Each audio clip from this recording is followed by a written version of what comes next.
Cancer को अगर किसी ने क्योर करना है तो उसको क्या क्या करना चाहिए? कि आपके सेल्स में वहाँ ना तो ऑक्सीजन पहुँच रहा है अच्छे से, ना ही न्यूट्रिशन पहुँच रहा है, ठीक है, और गंदगी चिपकी हुई है। तो आपने 3 चीज़ें करनी है। लोग क्या करते हैं, खाना पीना छोड़ देते हैं, कैंसर हो गया खाना पीना बंद कर दो, सब कुछ बंद कर दो, फास्टिंग करने लग जाते हैं। ऐसा करने से उल्टा और तबीयत खराब हो सकती है। चैनल्स को साफ करना है, वहाँ पे फास्टिंग काम आ रही है आपको, लेकिन आपने उसको एक्सेसिवली नहीं करना। कई लोग पूरा दिन सिर्फ एक मील ले रहे हैं, उसके अलावा कुछ भी नहीं खा रहे, सिर्फ पानी ले रहे हैं, तो वो उल्टा उनके लिए नुकसानदायक हो जाएगा। तो ऑटोफैजी एक टर्म है, उसको आप अटेन कर लेते हैं, उसके बाद आपके कैंसर सेल खुद पे खुद मरने लग जाते हैं। क्या आप अपना बायोलॉजिकल क्लॉक ठीक कर लेंगे? बायोलॉजिकल क्लॉक में खाने का समय भी आता है। अच्छा, मतलब खाना खा के भी आप उसे अटेन कर सकते हैं? बिल्कुल। हर एक सेल की देखो एज है, चाहे वो कैंसर है चाहे नॉन कैंसरस है, उसकी एक एज है। अगर हाँ, जैसे ब्लड का कैंसर है, अगर आरबीसीज का कैंसर है, ब्लड सेल्स की एज है 120 डेज। अगर कैंसर वाला होगा तो 140 दिन जी लेगा, 160 दिन जी लेगा, लेकिन मरना तो उसको भी है। और इसी तरह कैंसर सेल्स की इल फॉर्म्ड या इमेच्योर सेल्स हैं, ये वो सेल्स हैं जो बॉडी के काम के नहीं हैं। तो अच्छे सेल्स बनाने हैं आपको जो बॉडी के लिए काम आए, और बॉडी को नरिशमेंट चाहिए। ये 2-3 चीज़ें अगर आप करते हो तो कैंसर आपको होने के चांसेस बहुत कम हो जाएंगे। और आयुर्वेद के थ्रू कैंसर पेशेंट्स को अच्छा जीवन मिल सकता है, इस बात को समझ लेना चाहिए।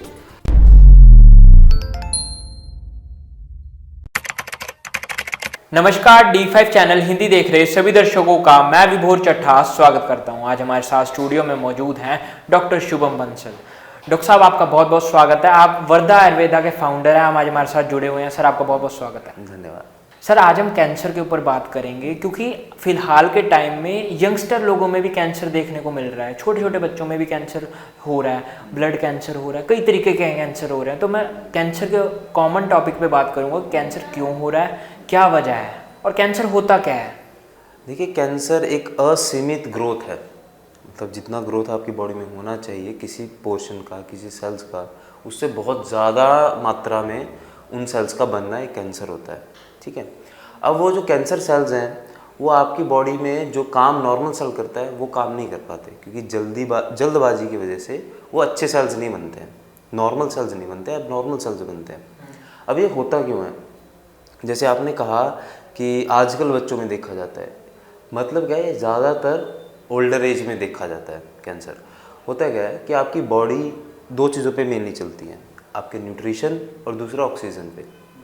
ये दोनों चीज़ें उसे प्रॉपर मात्रा में मिलती हैं, तभी वो सेल्स अपना जीवन व्यतीत करते हैं और नया हेल्दी सेल बनाते हैं, ठीक है। अगर एक पोर्शन को, ग्रुप ऑफ सेल्स को ऑक्सीजन और न्यूट्रिशन कम मिलना शुरू हो जाए तो बॉडी क्या करती है कि रीजनरेशन के लिए वहाँ पे ग्रोथ फैक्टर्स या केमिकल्स रिलीज करती है, जिससे कि नए सेल्स बनते हैं, ताकि बराबर काम चलता रहे, काम ना रुके। अब मान लीजिए ऐसा है कि, और ये जो न्यूट्रिशन है ये माइक्रो चैनल्स के थ्रू पहुँचता है आपकी बॉडी में, छोटी छोटी छोटी छोटी बारीक नालियाँ होती हैं जिसके थ्रू ये न्यूट्रिशन और ऑक्सीजन आपकी बॉडी में जाता है। किसी वजह से बहुत लंबे समय तक ये न्यूट्रिशन और ये ऑक्सीजन जो है रुकना शुरू हो जाए किसी पार्ट ऑफ सेल्स को, तो वहाँ पे केमिकल रिलीज करेंगे सेल्स की गिनती बढ़ाने के लिए, काम बराबर करने के लिए। लेकिन फिर भी अगर वो ना पहुँच पाए तो और सिक्रीट करेंगे और तेज़ी से सेल बढ़ाने के लिए। और इसी प्रक्रिया में अगर ये ग्रोथ जो है अनकंट्रोल्ड हो जाए तो क्या होगा कि फैक्ट्री से इमेच्योर सेल्स बनने शुरू हो जाएंगे जी, जो काम तो नहीं करेंगे लेकिन गिनती बढ़ा देंगे, काम फिर भी नहीं हो रहा, बॉडी फिर सिक्रीट कर रही है और फिर से वो ही सेल्स बन रहे हैं। तो इसी को हम कैंसर कहते हैं। तो जिस हिस्से में होगा उसका कैंसर, लीवर में हुआ लीवर का कैंसर, पैंक्रियाज में हुआ पैंक्रियाज का कैंसर, ब्लड में हुआ तो ब्लड का कैंसर। सर, ये जो कैंसर सेल्स हैं ये ग्रोथ कैसे करते हैं, जैसे जो कि आपने बता दिया, ये बॉडी पे इफेक्ट कैसे डालते हैं? देखिए, कैंसर का पेशेंट का जो, बेसिकली कैंसर से क्या डेथ को कनेक्ट किया जाता है कि कैंसर हो गया, अब जो है इवेंचुअली इस पर्सन की डेथ हो जाएगी। कैंसर पेशेंट्स की जो डेथ है वो इस वजह से होती है कि जो वो कैंसर सेल्स हैं, जो न्यूट्रिशन आपकी बॉडी के लिए चाहिए, नॉर्मल सेल्स को जो चाहिए वो भी कंज्यूम कर लेते हैं, क्योंकि वो गिनती में ज़्यादा हैं और इमेच्योर हैं। और अगर ये इमेच्योर सेल्स एक जगह से निकल कर दूसरी जगह पर चले गए, वहाँ पे सीड का काम करते हैं, वहाँ पे भी वो उसी तरह से ग्रो करेंगे। जी ठीक है। तो जितने ज़्यादा कैंसर सेल्स आपकी बॉडी में होंगे उतना ज़्यादा वो आपका न्यूट्रिशन, आपकी ऑक्सीजन कंज्यूम कर लेंगे। अगर आपके हिस्से की ऑक्सीजन और ये न्यूट्रिशन कंज्यूम किया तो बाकी सेल की डेथ होनी शुरू हो जाएगी। और इस वजह से धीरे धीरे धीरे धीरे जो बॉडी है वो क्षय में, मतलब बॉडी जो है वीक होती चली जाती है और अल्टीमेटली डेथ हो जाती है। इस तरह से ये बॉडी पे असर करते हैं। जी सर, प्रिवेंशन के लिए क्या क्या किया जा सकता है? प्रिवेंशन के लिए देखिए, जैसे मैंने बताया कि ये ब्लॉकेज है, माइक्रो ब्लॉकेजेस हैं बहुत छोटे छोटे चैनल्स में। ठीक है। अगर आप पूछे कि हाँ मेडिकली या आयुर्वेद में कुछ ऐसा है जिससे ये चीज़ प्रिवेंट की जा सकती है, तो ये है कि सीजनल डिटॉक्सिफिकेशन या पंचकर्मा आपको करना चाहिए। और अगर आपकी फैमिली में किसी को कैंसर है तो फिर ये और भी ज़रूरी हो जाता है कि आप सीजनल पंचकर्मा से बॉडी को शुद्ध करें। ठीक है। अब दूसरी चीज़ है कि आप अपनी बॉडी का बायोलॉजिकल क्लॉक सेट कीजिए। बॉडी में जो रुकावटें क्यों होती हैं, क्योंकि बॉडी में जो मल बचा हुआ है, ऐसे मेटाबोलाइट जो जनरली बॉडी से बाहर आ जाने चाहिए, आपके स्टूल के थ्रू, आपके यूरिन के थ्रू, आपके स्वेट के थ्रू, वो नहीं बाहर आ पा रहे। जी। वो क्यों नहीं आप बाहर आ पा रहे? क्योंकि आपका लाइफस्टाइल ऐसा है। गर्मी के समय पे आपको स्वेटिंग नहीं होता है, तो पसीने से निकलने वाले मेटाबोलाइट्स अंदर रुक गए। ठीक है। फिर आप जनरली क्या है, आपके काम की वजह से या ट्रैवलिंग की वजह से जनरली आप अपने स्टूल को या यूरिन को रोक के रखते हो। जी। तो वो मेटाबोलाइट फिर से ब्लड में रीअब्जॉर्ब हो गए। इसी तरह से आप लेट नाइट खाना खाते हो तो डाइजेशन कम होता है खाने का। आप हैवी मटेरियल्स खाते हो, बहुत ज़्यादा डीप फ्राइड चीज़ें खाते हो, पैक्ड फूड खाते हो, प्रिजर्वेटिव वाला खाते हो, तो वो पचेगा नहीं, बॉडी में पड़ा रहेगा। फिर आप लेट नाइट खाना खाकर सुबह लेट उठ रहे हो, जिसे हम रात्रि जागरण और दिवा स्वप्न बोलते हैं। जी। तो बॉडी का क्या है कि जब सूर्योदय होता है तो बॉडी का बायोलॉजिकल क्लॉक, जिसको सर्केडियन साइकिल बोलते हैं, वो एक्टिव हो जाता है। और सबसे पहली चीज़ बॉडी क्या करता है कि मल का त्याग करता है। सबसे पहले बॉडी जो है मल का त्याग करती है, यूरिन और स्टूल जो है पास होना शुरू होता है। आप उस समय पर सो रहे हैं, उस समय पर सोने की वजह से वो प्रॉपर आपका जो स्टूल है या यूरिन है जितना अच्छे से साफ होना चाहिए था वो नहीं हो पा रहा। आपने देखो दिन में लोग ज़्यादातर 2 या 3 बार जाते हैं इस वजह से, क्योंकि अच्छे से पेट साफ नहीं हो पा रहा उनका। ठीक है। तो होना क्या चाहिए कि आप जनरली सूर्यास्त के बाद खाना बंद कर दीजिए और सूर्य उदय के समय पे उठ जाइए। ठीक है। ताकि ये प्रोसेस आपकी बॉडी में ना हो। दूसरा, प्रिजर्वेटिव्स वाला खाना बंद करो, पैक्ड फूड बंद करो, डीप फ्राइड फूड बंद करो। ठीक है। और हैवी फूड्स बंद कर दो। और जो विरुद्ध दर्शन, जैसे आदत क्या है कि परांठे के साथ हमने चाय पीनी है, खाने के साथ चाय पीनी है, दूध वाला कोई भी प्रोडक्ट जो है खाने के साथ या चाय के साथ, नमक के साथ नहीं लेना है, नॉन वेज के साथ नहीं लेना है। नॉन वेज का कंजप्शन रिड्यूस करो। और अगर नॉन वेज ले भी रहे हो तो ग्रेवीज अवॉइड करो, जो तड़का और ये ग्रेवीज लगाते हैं इसको अवॉइड कर देना चाहिए। सॉफ्ट ड्रिंक्स अवॉइड करने चाहिए। तो ऐसे फूड आइटम्स से दूर रहिए। बायोलॉजिकल क्लॉक को रीसेट कीजिए, थोड़ा फिजिकल एक्टिविटी कीजिए, और जैसे जैसे जो जो मौसम आए थोड़ा थोड़ा उसका एक्सपोजर लीजिए, तो कैंसर होने के चांसेस कम हो जाएंगे। सर ये तो आपने बता दिया कि क्या चीज़ नहीं करनी है, अब क्या चीज़ खानी है ये बता दीजिए। खाने में एक तो जौ है। जौ एक ऐसी चीज़ है जिसका anti cancerous effect scientifically proven है। यहाँ तक कि एक चाइना में स्टडी हुई है, 2 प्रोविंस, अलग अलग प्रोविंसेस हैं, जो वो प्रोविंस है वो बार्ले की जो खेती है वो मेजरली कर रही है, उसका सप्लाई ज़्यादा कर रही है।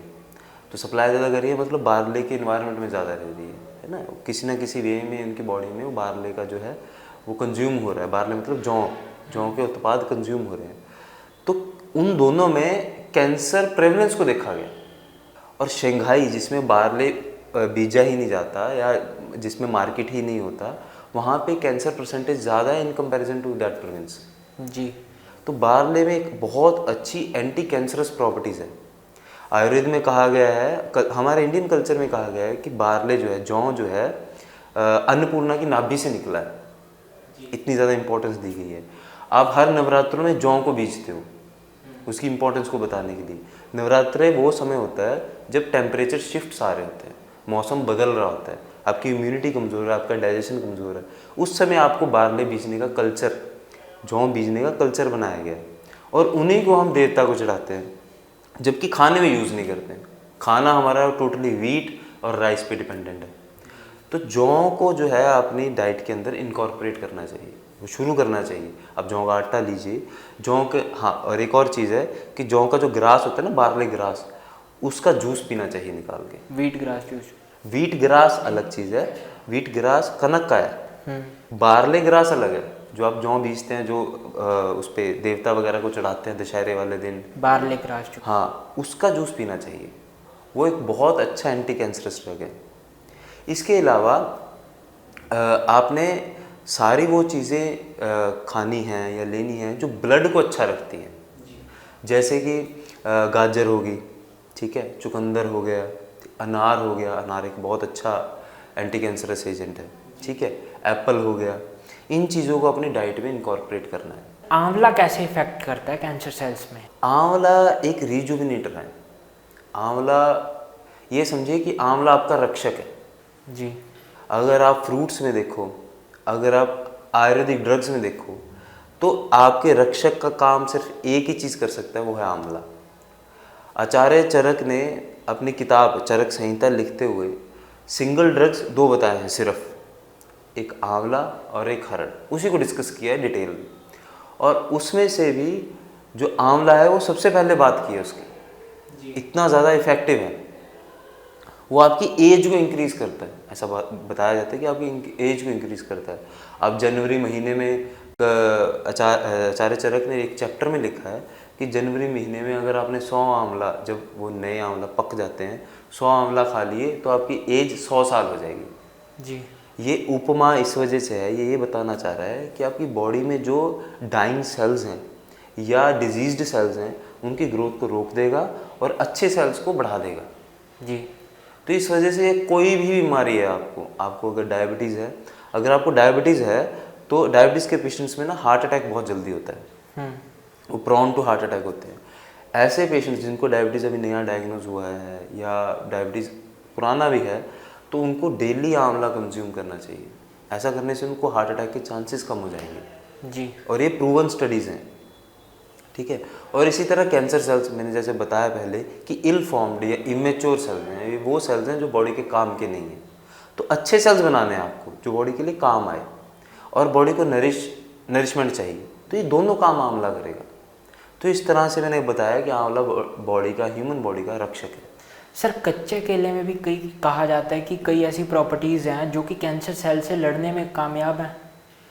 आप जितने भी नेचुरल प्रोडक्ट्स लाओगे या फ्रूट्स लाओगे या फिर आप कुछ भी नेचुरली ग्रोन आप कुछ भी चीज़ लाओगे, तो उसमें से कुछ ना कुछ ऐसा निकलेगा ही जो कैंसर सेल्स को कम करेगा। देखिए, ये रिसर्चेस होती कैसे हैं कि कैंसर कॉलोनीज लेते हैं, कॉलोनीज मतलब कैंसर सेल्स लेते हैं, एक मैं ओवरव्यू दे रहा हूँ, एक उसको माइक्रोस्कोप के अंडर स्टडी करते हैं, उस पर आप किसी फल का या किसी और चीज़ का जूस निकालते हैं या उसका कोई उत्पाद निकालते हैं, उस पर डाल के देखते हैं, फिर देखते हैं कि उसके सेल्स की ग्रोथ को कम कर रहा है या नहीं कर रहा है। अगर वो कर रहा है तो बोलते हैं इसमें एंटी कैंसरस प्रॉपर्टी है, लेकिन ये कैंसर क्योर कर देगा ऐसा नहीं है।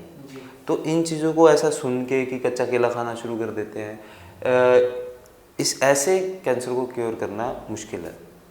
तो सर, कैंसर को अगर किसी ने क्योर करना है तो उसको क्या क्या करना चाहिए? देखिए, बीमारी दूर करने का तरीका ये होता है कि बीमारी को समझ लो क्यों हो रही है, कि आपके सेल्स में वहाँ ना तो ऑक्सीजन पहुँच रहा है अच्छे से, ना ही न्यूट्रिशन पहुँच रहा है, ठीक है, और गंदगी चिपकी हुई है। तो आपने 3 चीज़ें करनी है। गंदगी साफ़ करने वाली चीज़ें करनी है, जैसे त्रिफला है, गंदगी साफ़ करता है। हमने पहले भी बात की है कि बॉडी से जितनी भी गंदगी है, नसों में चिपकी हुई गंदगी है, उसको त्रिफला निकाल देता है। शिलाजीत है, गंदगी साफ़ करती है, नसों को खोलती है। नसें मतलब यहाँ पे नर्व्स या ब्लड वेसल्स नहीं है, जितने भी बॉडी में चैनल्स हैं, छोटी छोटी नालियाँ, उन्हीं की बात कर रहा हूँ मैं, उनको खोलने का काम करती है, ठीक है। और ये जो हमारा बायोलॉजिकल साइकिल ठीक करने की बात कर रहा हूँ मैं, तो इससे भी जो है प्रॉपर अगर मल निकलता रहेगा तो चैनल्स खुलते रहेंगे, ठीक है। फिर आप वीकली जो है सद्य विरेचन या बॉडी को साफ़ करने वाली चीज़ें ले सकते हैं, वो मैं आगे आपको बता दूंगा। वो लेने से क्या है कि आपको थोड़ा बहुत डायरिया होगा और जो है बॉडी में सफाई होती रहेगी समय समय पर, ठीक है, वो चीज़ें कर सकते हैं। तो एक चीज़ हो गया कि आप धीरे धीरे धीरे धीरे बॉडी के चैनल्स को खोलने वाली चीज़ें कर रहे हैं, ठीक है। दूसरी चीज़ आपने क्या करनी है, बॉडी में ऑक्सीजन लेवल बढ़ाना है। वो बढ़ाने के क्या तरीके हैं, आप फूड प्रोडक्ट्स जैसे मैंने बताया, अनार, चुकंदर, गाजर, ये सब चीज़ें ये ब्लड को एनरिच करते हैं, ठीक है, हीमोग्लोबिन को बढ़ाते हैं जी। ठीक है, ये सब चीज़ें लेनी है। अब इसके साथ साथ दूसरा क्या करना है, अपने प्राणायाम जितना हो सकता है उतना प्राणायाम करना है। जी। अनुलोम विलोम हो गया, कपालभाति हो गया, ताकि आपकी जो वाइटल कैपेसिटी है वो इंक्रीज हो, ब्लड में ऑक्सीजन कैरिंग कैपेसिटी अच्छी हो जाए, क्योंकि गैसियस एक्सचेंज अगर आप प्राणायाम करेंगे वाइटल कैपेसिटी इंक्रीज होगी तो गैस का एक्सचेंज जो है ऑक्सीजन और कार्बन डाइऑक्साइड का आपके फेफड़ों में से अच्छा हो जाएगा, तो ब्लड में ऑक्सीजन का लेवल हाई रहेगा, ठीक है। तो जहाँ जहाँ भी ऑक्सीजन की कमी है वहाँ वहाँ पे ऑक्सीजन पहुँचना शुरू हो जाएगा। तीसरा न्यूट्रिशन, लोग क्या करते हैं खाना पीना छोड़ देते हैं, कैंसर हो गया खाना पीना बंद कर दो, सब कुछ बंद कर दो, फास्टिंग करने लग जाते हैं। ऐसा करने से उल्टा और तबीयत खराब हो सकती है। फास्टिंग करने से फास्टिंग एक हद तक, जैसे मैंने बताया कि चैनल्स को साफ करना है, वहाँ पे फास्टिंग काम आ रही है आपको, लेकिन आपने उसको एक्सेसिवली नहीं करना। कई लोग पूरा दिन सिर्फ एक मील ले रहे हैं, उसके अलावा कुछ भी नहीं खा रहे, सिर्फ पानी ले रहे हैं, तो वो उल्टा उनके लिए नुकसानदायक हो जाएगा। सर कई लोग ये भी बोलते हैं कि फास्टिंग ज़्यादा करने से जैसे ऑटोफैजी एक टर्म है, उसको आप अटेन कर लेते हैं, उसके बाद आपके कैंसर सेल खुद पे खुद मरने लग जाते हैं, वो क्या चीज़ है? कि आप अपना बायोलॉजिकल क्लॉक ठीक कर लेंगे। बायोलॉजिकल क्लॉक में खाने का समय भी आता है। अच्छा, मतलब खाना खा के भी आप उसे अटेन कर सकते हैं? बिल्कुल, आप खाना खाया आपने, जब तक दोबारा भूख नहीं लगती है आप तब तक खाना नहीं खाते हो, और पूरा पेट भर के खाना नहीं खाते हो, और अच्छे से बैठ के और चबा कर खाना खा रहे हो, तो ये भी एक तरह से आपका फास्टिंग का ही काम करेगा। जब तक भूख ना लगे खाना नहीं खाना है, और जब पूरी भूख भर जाए इतना खाना नहीं खाना है, ठीक है। लेकिन अगर आप खाना नहीं खाएंगे तो सेल्स को न्यूट्रिशन नहीं पहुंचेगा। और जैसे आपने ऑटोफेजी की बात की, ये स्टार्ट होता है, जैसे मैंने अभी बताया कि माइक्रो चैनल्स ब्लॉक्ड हैं, आपने फास्टिंग शुरू की, प्रॉपर सारी चीज़ें शुरू कर ली, तो वो चैनल्स खुलना शुरू होंगे। और जैसे ही ऑटोफेजी का मतलब ये है, जैसे ही वो चैनल खुलेगा आपको ऑक्सीजन और न्यूट्रिशन का सप्लाई पहुंचना शुरू हो जाएगा, तो जो बॉडी के जो सेल्स हैं जो पागलों की तरह ग्रो कर रहे हैं वो कम हो जाएंगे। और जो कैंसर से हर एक सेल की देखो एज है, चाहे वो कैंसर है चाहे नॉन कैंसरस है, उसकी एक एज है। अगर हाँ जैसे ब्लड का कैंसर है, अगर आरबीसीज का कैंसर है, ब्लड सेल्स की एज है 120 डेज। अगर कैंसर वाला होगा तो 140 दिन जी लेगा, 160 दिन जी लेगा, लेकिन मरना तो उसको भी है, ठीक है। तो नई ग्रोथ होनी बंद हो जाएगी, तो कैंसर सेल अपने आप ऑटोफेजी जिसको बोलते हैं मरना शुरू हो जाएंगे, अपनी नेचुरल डेथ मरना शुरू हो जाएंगे जी, ठीक है। तो फास्टिंग इसी तरह से काम करता है। लेकिन अगर आप इतना एक्सेसिवली फास्टिंग कर रहे हैं कि आपकी बॉडी को न्यूट्रिशन ही नहीं मिल रहा, तो फिर वो जो आपकी समस्या हल नहीं होने वाली। तो सर इस फास्टिंग को हम ऐसे भी कर सकते हैं कि रात का खाना हम जल्दी खा लें और सुबह का खाना जिस टाइम पे 8-9 बजे खा रहे हैं तब खा लें, वो भी 14-15 घंटे की फास्टिंग हो ही गई। जैसे मैंने बताया कि सूर्यास्त के बाद कुछ नहीं खाना है, सुबह मल त्याग के बाद ही कुछ खाना है, तो ऑटोमेटिकली अगर आप देखोगे इसमें 10 आवर्स का गैप आ जाता है, 8 to 10 आवर्स का गैप आता है, ठीक है। तो ये अपने आप आपका एक फास्टिंग का तरीका हो गया। फिर आप जब भूख लग रही हो सिर्फ तभी खा रहे हो जब आपकी बॉडी को ज़रूरत है, और उसमें भी थोड़ा खा रहे हो, और उसमें भी सेलेक्टिव आइटम्स खा रहे हो। जैसे मैंने बताया कि ये सब चीज़ें बंद कर दी। उसके अलावा इसमें मैदा है, जैसे मैदा बंद कर दिया आपने डीप फ्राइड के अलावा, ठीक है। आपने बहुत ज़्यादा कनक लेना बंद कर दिया, क्योंकि कनक बहुत ज़्यादा गुरु है और बहुत ज़्यादा बृहण मतलब बॉडी में बल्क पैदा करती है, उसको आपने बंद कर दिया। जौ खाना शुरू कर दिया जो कि उल्टा बॉडी को सफाई करता है बॉडी में से, ऐसी चीज़ें लेनी शुरू कर दी। फिर जैसे दूसरी चीज़ें उड़द की दाल है, राजमा है ना, सफ़ेद चने हैं, इनको लेना बंद कर दिया। आलू को लेना बंद कर दिया, शकरकंदी खाना बंद कर दिया अगर जो कोई डेली आलू खाता है तो, ठीक है। पराठे वगैरह खाने बंद कर दिए। तो ये सब चीज़ें जो हैं आपके जो ब्लॉकेज पैदा करने वाली चीज़ें, इनको आपने बंद करना शुरू कर दिया जी। तो ये अपने आप से सिलेक्टिव ईटिंग भी काइंड ऑफ फास्टिंग ही है जी, है ना। फिर आपने मिल्क प्रोडक्ट्स बंद कर दिए, है ना। अब मिल्क में क्या है, अगर आपने मिल्क लेना है, न्यूट्रिशन के लिए मिल्क लेना है, तो सबसे सेफ जो दूध है वो बकरी का दूध है जी। वो भी ऐसा कई लोग कच्चा लेते हैं, कच्चा नहीं, उसमें आपको इन्फेक्शंस हो सकते हैं। उसको बॉयल करके अगर आप बकरी का दूध लोगे तो आपको न्यूट्रिशन भी प्रोवाइड करेगा और बॉडी में हैवीनेस भी पैदा नहीं करेगा, चैनल्स में ब्लॉकेज पैदा नहीं करेगा। तो इस तरह से सेलेक्टिव ईटिंग और सही समय पर खाना और पेट भर के ना खाना भी काइंड ऑफ फास्टिंग ही है, और सही तरीका फास्टिंग का यही है। सर स्ट्रेस कितना इफेक्ट करता है कैंसर सेल को? स्ट्रेस बहुत ज़्यादा इफेक्ट करता है। देखिए जब भी आपका स्ट्रेस लेवल इंक्रीज होता है तो आपका जो बॉडी का सर्कुलेशन है ना वो चेंज हो जाता है, क्योंकि बॉडी का जो नर्वस सिस्टम है वो आपको सिग्नल देता है कि अभी शायद स्ट्रेस है और आपको शायद कोई भागना ना पड़ जाए, क्योंकि हम हंटर्स रहे हैं। तो हमारे लिए स्ट्रेस होता था फिजिकल स्ट्रेस या भय वाला स्ट्रेस, कोई जानवर आ गया तो भागना पड़ेगा। तो अभी ब्लड सर्कुलेशन कहाँ चाहिए आपको, स्केलेटल मसल्स में चाहिए, तो ब्लड सर्कुलेशन शिफ्ट हो जाता है स्ट्रेस की वजह से। तो और दूसरा शुगर स्पाइक होता है, जितना भी स्टोर्ड शुगर है वो रिलीज होना शुरू हो जाता है, क्योंकि बॉडी को लगता है आपको ज़रूरत है शायद, लेकिन आप उसको कंज्यूम नहीं करते, उस शुगर को, उन हार्मोन्स को, उन एंजाइम्स को यूटिलाइज नहीं करते, क्योंकि आपको बैठे बैठे स्ट्रेस हो रहा है ऑफिस में और डेली स्ट्रेस हो रहा है आपको। ठीक है, तो ये ब्लड सर्कुलेशन चेंज, वही बात, ब्लड सर्कुलेशन अगर चेंज होगा तो आपको ऑक्सीजन और न्यूट्रिशन जो है कई हिस्सों में कम पहुंचेगा, और जहाँ पे ब्लॉकेजेस हैं, माइक्रो ब्लॉकेजेस हैं, वहाँ पे तो वैसे कम पहुंचेगा, और जैसे जैसे उम्र बढ़ेगी तो वैसे वैसे ब्लॉकेजेस छोटी छोटी होना ये तो तय है। सर पंचकर्मा की कौन कौन सी थेरेपीज कैंसर पेशेंट को दी जाती हैं? पंचकर्मा में वमन, विरेचन और वस्ती, ये 3 ऐसे जो मेन प्रोसीजर्स हैं जो कैंसर पेशेंट्स को दिए जा सकते हैं। अब ये बहुत एक कंट्रोवर्सी की तरह लेंगे लोग कि भाई कैंसर में वमन विरेचन कैसे करवा सकते हैं, ऐसा नहीं। आपको पेशेंट की कंडीशन देखते हुए ये सब चीज़ें करनी है ना। ऐसा नहीं है कि आप जो पेशेंट्स हैं, कैंसर के पेशेंट्स हैं, हर कोई बोलने लग जाए कि हमें वमन विरेचन करवा दीजिए वीडियो देख के, या कुछ लोग कमेंट करने लग जाए कि ऐसे कैसे हो जाएगा, वमन विरेचन तो करना नहीं चाहिए। पेशेंट की कंडीशन देखकर ही अगर उसकी बॉडी में इतना स्ट्रेंथ है कि इस चीज़ को झेल सकता है तो वो करवाई जाती है।